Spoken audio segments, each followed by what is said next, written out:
So first and foremost, we have a lot going on right now. The Federal Reserve cut the interest rates about 2 weeks ago now. What do you think? Have we seen any relief yet? Has transactions started picking up yet? Yes or no? Are buyers back? Yes or no? Let me know in the comments. I want to know what you think. Are buyers back? Is there relief coming with these interest rates dropping? Are we going to see a buying spree all of a sudden pick up? Yes or no? Okay, we're going to go through that. I got the data for you. Specifically, I want to go through 5 markets that we're going to keep an eye on that are making the biggest moves. Okay, next, if you could buy a multifamily property for an 85% discount, would you? Yes or no? Let me know in the chat. That's all the details I'm going to give right now, but I'm going to cover it in detail in just a little bit. Would you buy, if you could get an 85% discount on a multifamily property, would you buy it? Okay, this is a true story. Okay, cool. Let's get into it. Jeffrey says maybe. I suppose it depends on where it is, depends on what the story is, depends on what's going on with it. Let's just say it's a good area multifamily property, 85% discount. Would you buy it? Okay. All right, line them up. Yes, awesome. So first piece of news that I want to turn to, and this is going to play off of the Federal Reserve dropping their interest rate. Okay, they came around, they dropped their interest rate, and then this is what's happening right now. So those of you that were guessing, saying, hey, I don't think buyers are back yet, you're right. A new report illustrates just how stuck the housing market is. So what does this actually mean? Well, if you go into detail on this, it basically describes year-over-year sales. We just haven't seen any movement yet. And to put it blunt, the Federal Reserve adjusting the rate, it actually was already priced into the market. We saw rates dip right before the Federal Reserve came out and actually talked about it. The actual market rates went down. But then after the Fed got done talking, rates have actually crept back up a little tiny bit. They haven't dipped all that much. The market had already priced in the Federal Reserve lowering the rates. And so buyers are still on strike. By and large, buyers are still on strike. Now, I know that there are pockets of the United States that there's exceptions. You might be in one of those areas where it's still hot and people are buying like crazy. But for the most part, buyers are on strike right now. Okay.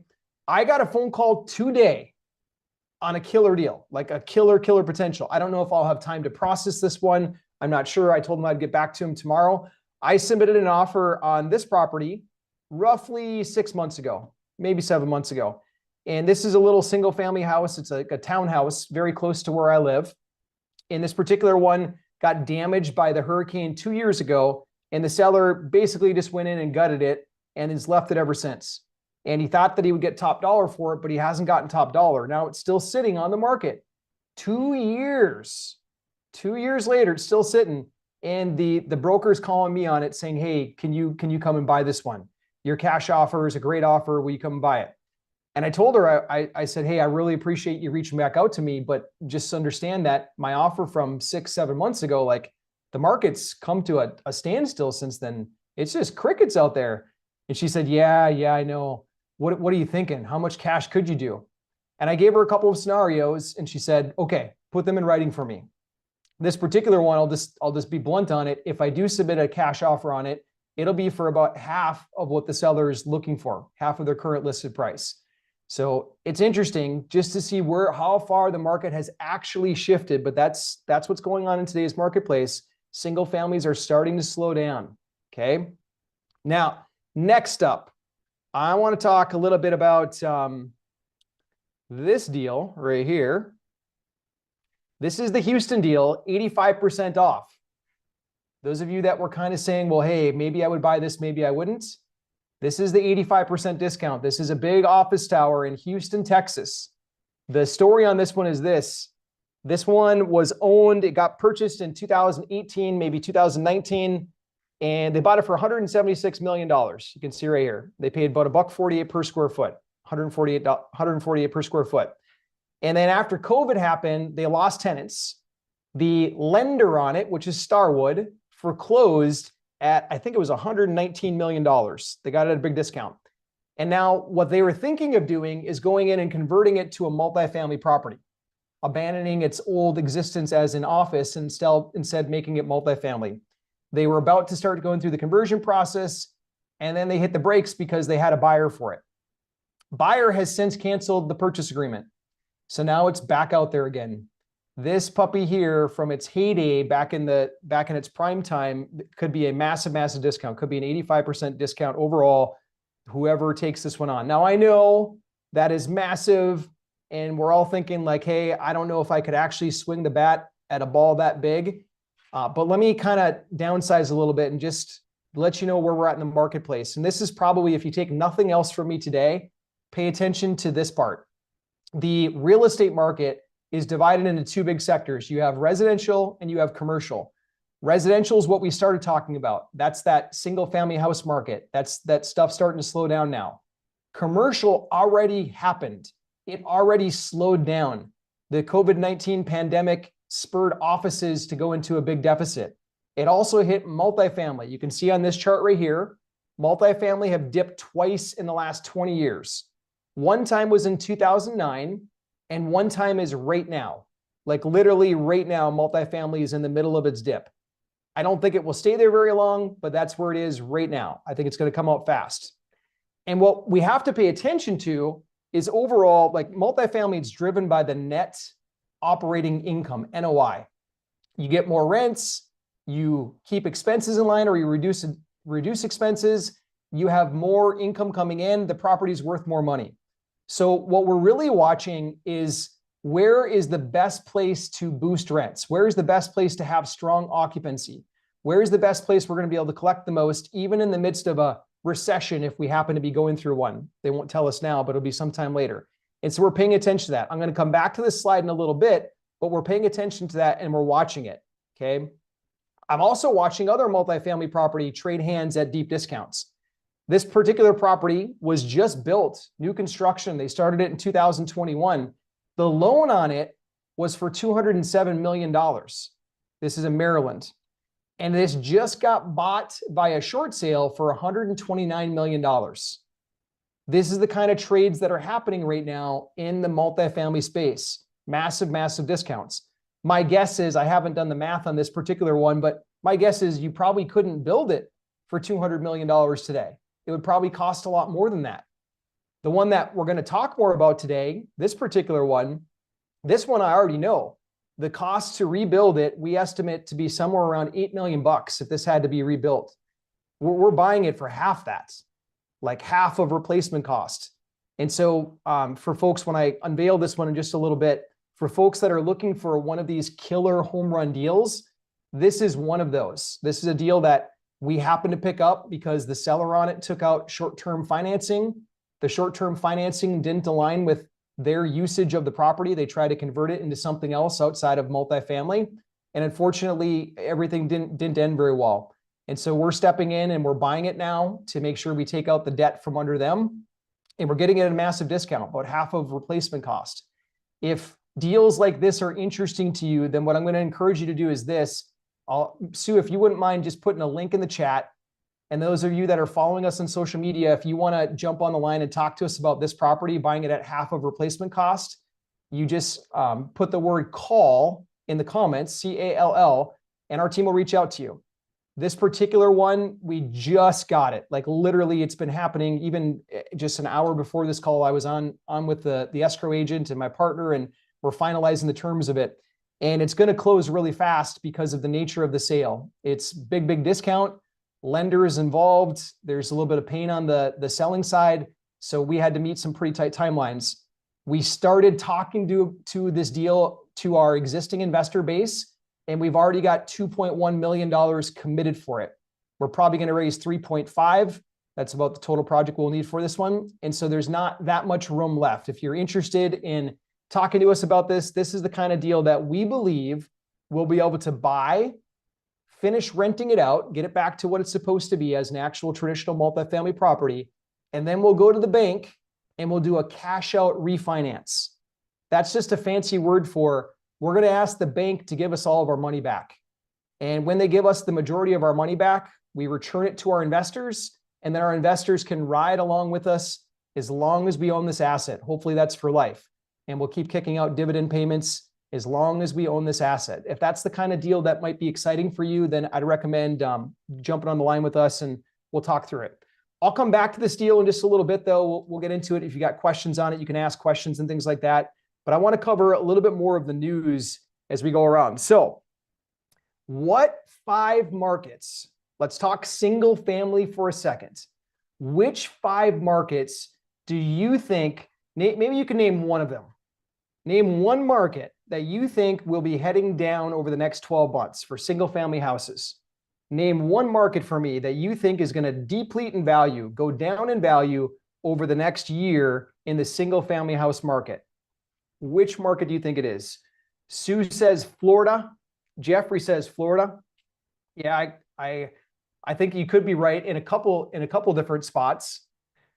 Chris says Texas. Chris is a Florida resident, a very proud Florida resident. So maybe he might take some offense to the Florida trash talk. Chris says Austin. Anya says Michigan. Yeah, all great guesses. So according to the experts over at Go Banking Rates that did their eval and their study on this, here theirs are. Okay, first one, Dallas.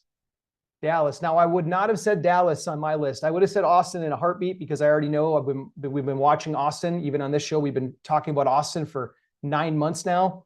Austin was not their number 1 spot, though. Dallas was. So Dallas is on the hit list. Texas is number 1 on the chopping block. Followed by number 2, also a Texas city, San Antonio. What the heck is going on in Texas, guys? If we've got any Texas residents here, maybe you can chime in the chat. Let us know what the heck is going on in Texas. 2 of the 5 cities expected to plummet the most for single family values are right up at the very top. Next one is Austin. That's 3. Count them up. 3 out of 5 cities so far are on in Texas. Texas was the mecca. It was the safe haven for a long time. Investors just flooded that market up until 2 things happened. Number 1 thing happened is that they raised their property taxes by a lot. And that's something that investors fear. It's something that you can't control. Like, we can control rent to a certain degree. We can control our expenses to a certain degree, but we can't control the taxes. Taxes are government controlled. And when the government drops that hammer, it gets ugly. And Texas dropped the hammer on investors 2 years ago now, almost to the date. They increased the taxes by quite a bit. And then the other one that Texas went through is insurance rates went wild the last couple of years. So it's driven a lot of investors out of the market in Texas. And I suspect that we're seeing some of the decline because of that. And then number 5, Sue, this is closer to you. You got to tell me, what are you doing in Phoenix? You're pushing values down. How come? What's going on, Sue? So no, I'm just kidding. Sue's actually just outside of Phoenix, but Phoenix is going down right now. That's what they're expecting over the next several months. Then they also have a hit list of some other ones that are kind of in the running, like Boise, Idaho, and whatnot. Florida, California, and Washington are the 3 states that are kind of on the running for on deck for plummets in single family value. Now, remember, the key with all of that is that was single family valuations. I'm going to be bouncing back and forth between commercial and single family on this because they're 2 separate asset classes. They behave very, very differently. Single family is trailing multifamily. Single family is trailing commercial as a whole. Okay, next up, let's talk a little bit about the apartment wave and inventory in the United States of America. So I found this article quite fascinating. I'm a data geek. I study this stuff late at night. In fact, I was at my computer till a little after midnight last night looking at more data on a deal that we're buying and just the market in general. But I like data. And this one came out with a lot of data. And it was talking about how this wave of apartment buildings, like, I don't know if you guys have driven through your areas, your suburbs or your downtowns and noticed a new apartment building, but it was kind of like the wave. It was the thing happening for the last couple of years. Now, why is that? And why is it just about to run dry? Well, the reason is because we saw record numbers of people needing housing. We had a housing shortage combined with really low interest rates. When you've got low interest rates and you've got a big demand, record shortage of housing, developers, apartment developers, multifamily specifically, they go crazy. They start building because they see free money, super cheap money. It's not free, super cheap money. And they see this big demand. And so we saw a massive surge. That's this big line right here. You can see it going up until 2021. It was like a tidal wave, bigger than it's ever been before, of new apartments being completed. Now what's happening is it's rocketing through the floor. It's going down, dropping like a rock, sinking like an anchor. And the reason is because the Federal Reserve increased rates so much. They spent the last year and a half or so jacking up the rates, moving them really high. And so developers said, it's not worth it to me. It's not worth the risk. And so they stepped aside. Now, here's the bottom line with all of this data. When you start to see this shift like this, you can fully expect that if there's no developers building new apartments, if that wave runs dry, then 2 years from today, we are going to have a shortage of multifamily housing again. You might say, well, Nate, how do you know that? How can you say that? Well, number one, let me ask you this. How long does it take to build a multifamily? On average, let me know in the chat. Let me know in the chat, how long does it take to build a multifamily property? This is not everyday knowledge. I know we built a lot of single family houses, and those usually would go 9 months to 14 months roughly. How about a multifamily property, a big building like this? How long does that thing take? Ralph, 2 years.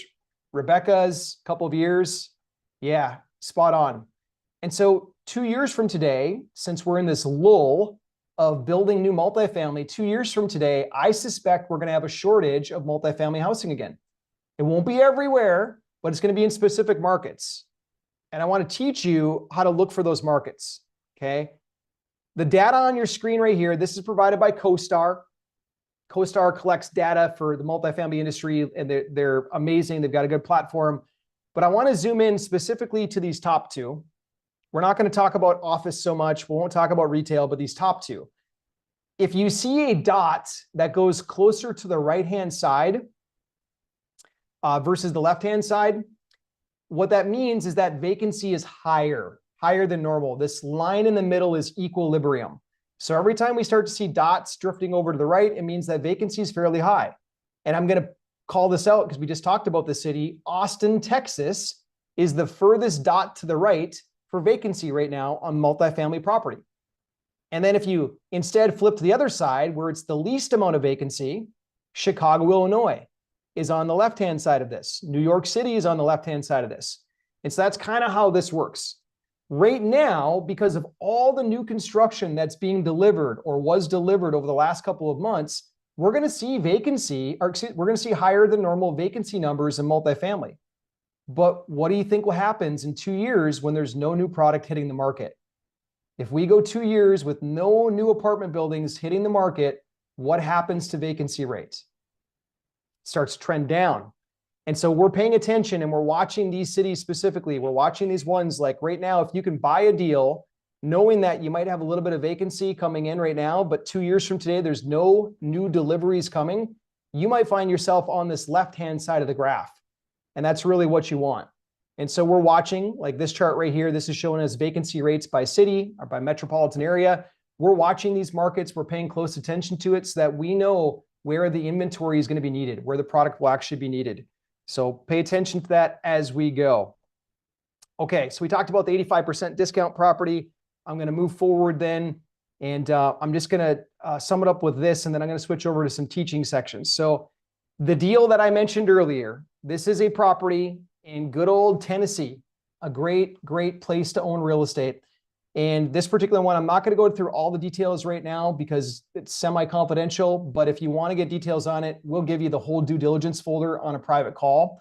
This one, we're buying for about 50% of replacement costs. We're getting it at about a 39% discount from what the seller paid 2 years ago. It's a massive, massive discount. We're buying this one. We're going to clean it up. We're going to do some improvements to the property. We're going to rent it at market rate rent. And then we're going to a traditional lender and we're going to do a cash out refinance. That's a fancy term for saying we're going to ask the bank to give us most of our money back, if not all of it. Once we get that money back, we're distributing that back to our investors. And it's our goal at that point then to make this one of those investments where you've got most, if not all of your money back, and then you get lifetime dividends from the property, or at least as long as we collectively decide to own and control the property. It's a home run, Class A area, Everything about it is just fantastic. I spent a lot of time going through the ground. My partner's been digging through this building quite a bit, and this is the home run of the year. If you're waiting for it, then wait no longer. This is the first one that's like truly a home run. We've had great deals this year, but this is the home run. So with that said, Sue, if you wouldn't mind putting the link back in the chat, people can book a call. The way that you can talk to us is you book a quick 15-minute phone call. You talk to Sue. Sue has been my partner in this for about 11 years now. She's personally invested over $1 million into our deals. She helps our investors on calls like this to get onboarded. And I don't know if we have Doug on, but I'd say hi to Doug too if he's here. I don't see his face right now, but book a call and then we'll go through it. High level, there's a few different ways that you could partner with us. Number one way, we have different tiers, depends on the investment amount. But if you came in with a larger chunk of capital, you can get up to a 10 pref. If you come in with a smaller chunk of capital, it's a 6 pref. And we anticipate being able to do the refinance, pulling most cash out within 24 months, which means you can get all of your money back or close to it, and then still collect cash flow from this property for as long as we own this thing. And hopefully that's for life. If you don't want to jump into an equity deal and you'd rather be a short-term lender, meaning you put your money in as a lender, then we have options for that too. We've got 1-year lender options. It's backed by a very good asset. Your loan position would never exceed 50% of the value of the property. And we can pay out up to 10% depending on the dollar amount you're able to invest into the deal. So if you've got questions on that, if you want to dig deeper with us, then jump on the call with us.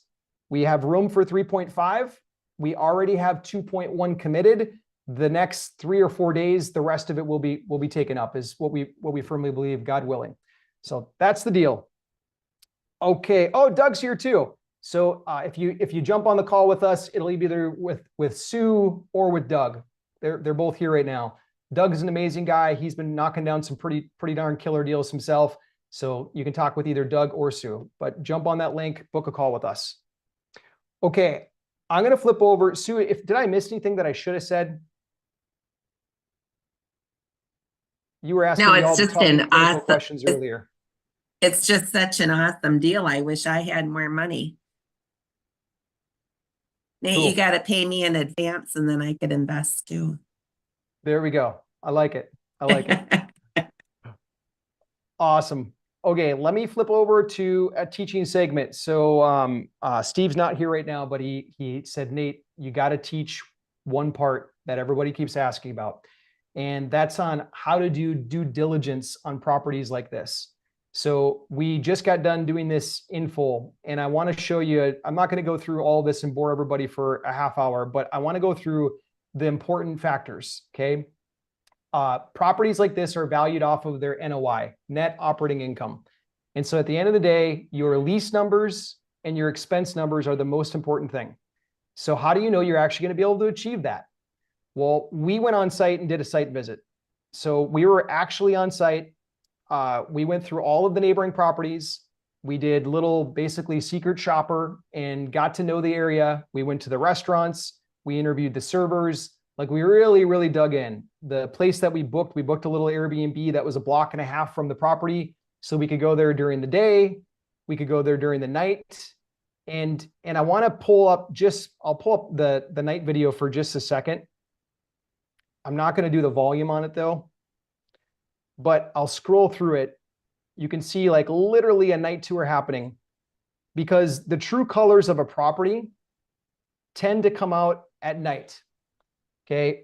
This is all part of our due diligence process, just making sure that everything was as we thought that it was. And you can see like this one here, the camera's moving around a bit. I apologize. If you want these videos directly, then book a call with us and we'll get you all these videos.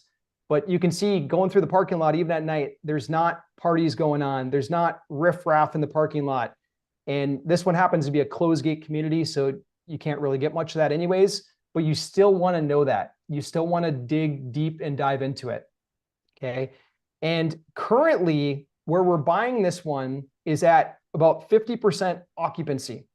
The reason for that is because the seller on it tried to convert it into a traveling nurse's short-term rental.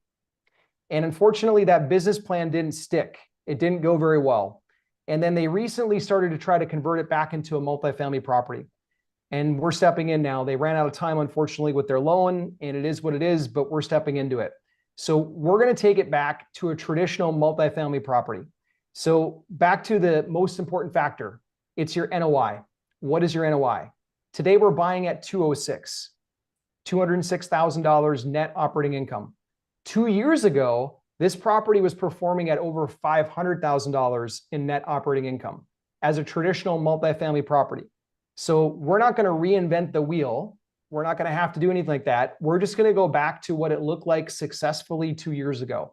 We're taking it back to that NOI that it used to be by taking it back to the intended use of the property. This property was built in 2010. There's 2 buildings. One of them was built in 2004 and the other one's in 2010. So it needs some updates, but not much.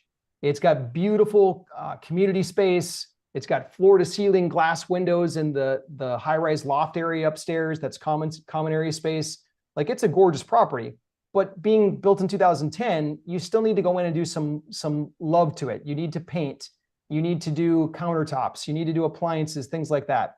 So we're going to be doing that as tenant leases turn over, and the vacant units will be doing that right up front just to make sure that we can really crush market rate rent. I interviewed all of the best property managers, at least the reputable ones in the area, including the one that's managing it right now that just took over the reins about 2.5 months ago. And the team that just took it over 2.5 months ago, they told me that unfortunately, it just hasn't had a lot of love. Every time that they've wanted to put money into it to make it a little bit nicer, like painting a unit, they haven't been able to get that. And so that's where their struggle has been. So as a new ownership team, that's the first thing that we want to do is we want to go in and update the units. We want to make them nice and fresh and vibrant so we can attract the tenants that are going to pay us the rent roll that we need. So if anybody wants this due diligence, if you want to literally see the literally 3 days worth of videos and reports and all that kind of stuff, interviewing the elevator inspector, going through with the contractors on each HVAC unit, if you want that kind of detail, if you are a geek like me and you want to do this, then book a call with us and we can get you all of this, and you can go through and see it as we see it, as we do due diligence on properties. With that said, I will flip it over for questions. Appreciate you guys. What questions do you guys have? And Sue, if I have anything else that I should be saying, please throw it at me too. I really love the idea of getting your money back, within the first 2 years. And then you just continue to receive dividends forever, so I consider that free money, and then you could take that initial investment and invest it in another project. So hopefully we could get more of these, as unfortunately people get in trouble with their bridge loans and things like that. But it would be nice to get a couple of these where you could get your money back out and continue to receive dividends forever. Agreed. It was back in 2010 when we used to get these like almost every month. We would find properties like this because 2010, we were in the midst of a pretty big recession for single families that hit the hardest. And the market dried up of them by about 2014. And I've been waiting patiently. I don't wish doom and gloom, and we don't want that for anybody out there. But the market is what it is. We're not going to be able to change what's happening economically or globally with fiscal duties and debts and all that kind of stuff. What's happening right now, I think we'll see for a short window. It won't be forever. I was chatting with a friend of mine this last Saturday who owns one of the nicest clubs down in Naples. And he told me that 2 of his members specifically that are in the billionaire category, they said that the next 11 months is the window. They think that based on the timing of when some of these bridge loans expire and the value of commercial right now versus where it will be soon, they think we got 11 months to run. So they're trying to buy as much as they possibly can over the next 11 months. Oh, when you're seeing trophy assets like that one in Houston trade at an 85% discount, that's something to pay attention to. And this deal falls into that category. Cool. The link is in the chat, guys. Book a call if you have interest in this deal. You want to go through the DD with us. We appreciate having you guys, and we'll sign off for now, and we'll jump back on again next week on the Opportunity Zone. There was one question, Nate. Do you have to be accredited? This deal is an accredited investor only deal. Yes. It's moving really, really fast, and we had to put it together quickly with the attorney, and he's an SEC attorney. So we've got to stick with accredited investors for this deal. Cool. Thank you guys for participating today. We look forward to chatting with you guys again next week too.